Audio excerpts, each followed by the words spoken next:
मुजलू बाबू, आप जाने जी, श्रीमती द्रौपदी मुर्मू उड़ीसा की स्वाभिमान बनेंगी। आदिवासी हैं, महिला हैं। आपको मालूम है वो राष्ट्रपति कैंडिडेट हैं। मैं खाली आपसे पूछने मांगता हूँ उनको सपोर्ट करने के लिए।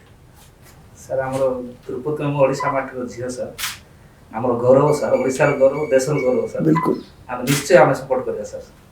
बहुत बहुत धन्यवाद। निश्चय देवा सर भोट आम समस्ते आम बहु परिमाण भोट दे जीते देवा सर।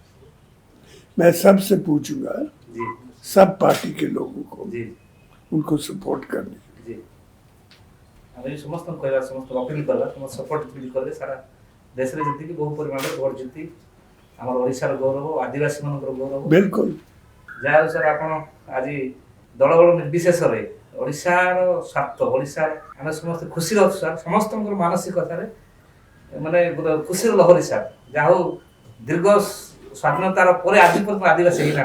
बिल्कुल आम बहुत गौरव सर। निश्चय आम सपोर्ट करवा सर। आम निश्चय जिताइबा।